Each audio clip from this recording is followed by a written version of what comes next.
जय श्री राम। नमस्कार दोस्तों, स्वागत है आप सभी का आपके अपने YouTube चैनल चंद्रमंशा भक्ति पर। दोस्तों, आज की इस वीडियो में हम लोग उसके आगे का अध्याय पढ़ेंगे जहाँ तक हम लोगों ने पढ़ लिया है श्री रामचरितमानस। अगर दोस्तों आप वीडियो पर नए आए हैं तो प्लीज़ जाकर सारी वीडियो को देखते आइए, तब जाकर आपको ये सारी कथाएँ आपको समझ में आएंगी दोस्तों, और आपको अच्छा भी लगेगा। तो चलिए दोस्तों, शुरुआत करते हैं आज का अध्याय। तो दोस्तों, इस दोहे तक हम लोगों ने पढ़ा था जब लक्ष्मण जी ने श्री रामचंद्र जी को धनुष को काफ़ी गुस्से में देखते हुए देखा तो उन्होंने अपने पैरों से ब्रह्मांड को धरती पे पैर थमाया और कुछ कह रहे हैं। देखिए दोस्तों, वो क्या कह रहे हैं। दिसि कुंजरहु कमट अहि कोला, धरहु धरनी धरि धीर न डोला, राम चाहि शंकर धनु तोरा, ओहु सजग सुनि आय सुमोरा। हे दिग्गजों, हे कक्षप, हे शेष, हे वाराह, धीरज धरकर पृथ्वी को थामे रहो जिसमें यह हिलने ना पावे। श्री रामचंद्र जी शिव जी के धनुष को तोड़ना चाहते हैं, मेरी आज्ञा सुनकर सब सावधान हो जाओ। दोस्तों, लक्ष्मण जी कह रहे हैं, हे दिग्गजों, हे कच्छप, शेष और वाराह, कि आप इस पृथ्वी को थामे रहो सावधानी के साथ, क्योंकि भगवान श्री रामचंद्र जी धनुष को तोड़ने जा रहे हैं। चाप समीप राम जब आए, नर नारिन सुर सुकृत मनाए, सब कर संसौर अज्ञानु, मंद महीपन कर अभिमानु। श्री रामचंद्र जी जब धनुष के समीप आए तब सब स्त्री पुरुषों ने देवताओं और पुण्यों को मनाया। सबका संदेह और अज्ञान, नीच राजाओं का अभिमान। दोस्तों, जैसे ही भगवान आए चाप के नज़दीक धनुष के पास, तो सारे स्त्री पुरुष देवताओं को मनाने लगे, और सबका संदेह और जो अज्ञान था तथा जो नीच राजाओं का अभिमान था, भृगुपति केरी गर्भ गरुआई, सुरमुनि बरन केरी कदराई, सिय कर सोचु जनक पछितावा, रानिन कर दारुण दुख दावा।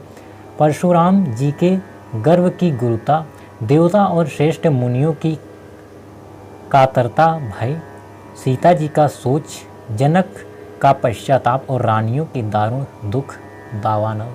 दोस्तों, ये जो सारी चीज़ें थीं, शंभु चाप बड़ मोहितु पाई, चढ़े जाई सब संगु बनाई, राम बाहु बल सिंधु अपारू, चाहत पार नहीं को कड़हारू।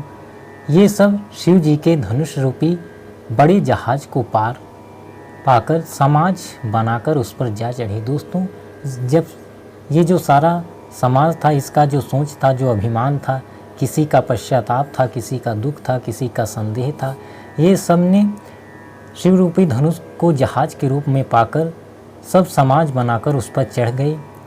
ये श्री रामचंद्र जी की भुजाओं के बल रूपी अपार समुद्र के पार जाना चाहते हैं, परंतु कोई केवट नहीं है। राम बिलो के लोग सब, चित्र लिखे से देखी, चितईसी कृपायतन, जानी विकल विशेष। श्री राम जी ने सब लोगों की ओर देखा और उन्हें चित्र में लिखे हुए से देखकर फिर कृपाधाम श्री राम जी ने सीता जी की ओर देखा और उन्हें विशेष व्याकुल जाना। दोस्तों, सब लोग बिल्कुल चित्रों के समान हो गए जब भगवान ने देखा, इतने व्याकुल थे। और फिर सीता जी को देखा, वो भी बहुत विशेष व्याकुल थीं। देखी विपुल विकल भय देही, निमिष बिहात कलप समतेही, त्रसित बारी बिनु जो तनु त्यागा, मुये करई का सुधा तड़ागा। उन्होंने जानकी जी को बहुत ही विकल देखा। उनका एक एक क्षण कल्प के समान बीत रहा था। यदि प्यासा आदमी पानी के बिना शरीर छोड़ दे तो उसके मर जाने पर अमृत का तालाब भी क्या करेगा। दोस्तों, जानकी जी बहुत विकल हैं।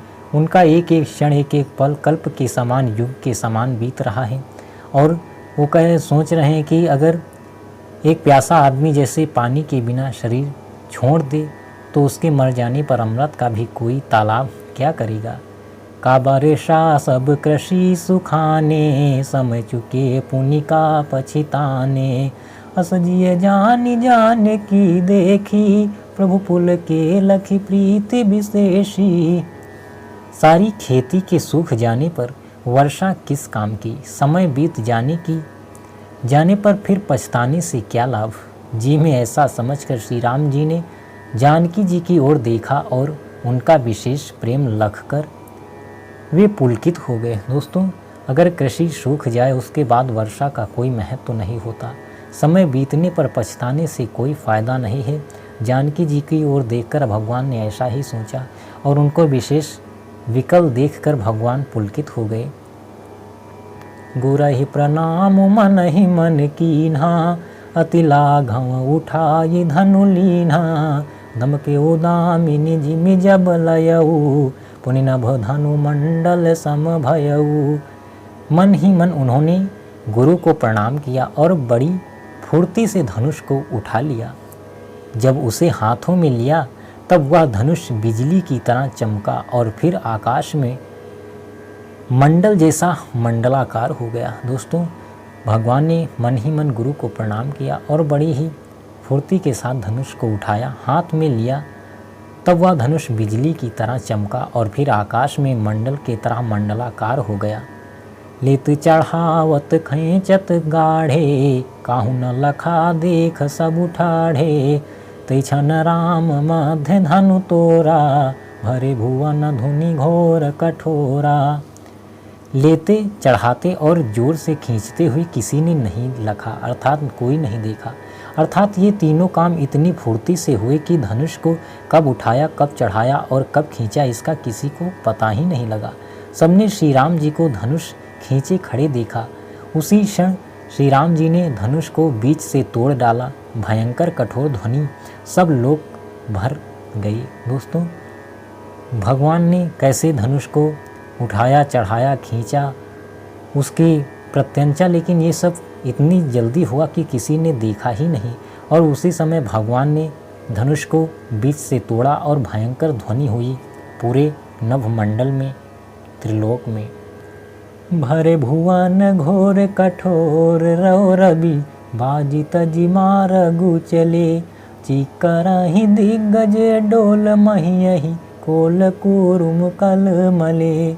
सुर असुर मुनि कर कान दीन्हे, सकल बिकल विचारहि। कोदंड खंड्यो राम तुलसी, जयति बचन उचारहि। घोर कठोर शब्द के से सब लोग भर गए। सूर्य के घोड़े मार्ग छोड़कर चलने लगे, दिग्गज चिघाड़ने लगे, धरती डोलने लगी। शेष, वाराह और कच्छप कलमला उठे। देवता, राक्षस और मुनि कानों पर हाथ रखकर सब व्याकुल होकर विचारने लगे। तुलसीदास जी कहते हैं, जब सबको निश्चय हो गया कि श्री राम जी ने धनुष को तोड़ डाला, तब सब श्री रामचंद्र जी की जय बोलने लगी। दोस्तों, चारों ओर बहुत ही घोर ध्वनि हुई। सारे लोग परेशान हो गए। हाथी भी चिघाड़ने लगे और धरती कांपने लगी। दोस्तों, मुनि लोग अपने कानों पर हाथ रखकर व्याकुलता से विचार करने लगे। तुलसीदास जी कहते हैं, जब सारे लोगों को विश्वास हुआ कि श्री राम ने धनुष को तोड़ डाला है, तब सब श्री रामचंद्र की जय बोलने लगे। शंकर चापु जहाज, सागर रघुबर बाहुबलु। बूढ़ सो सकल समाज, चढ़ा जो प्रथम ही मोह बस। शिव जी का धनुष जहाज है और श्री रामचंद्र जी की भुजाओं का बल समुद्र है।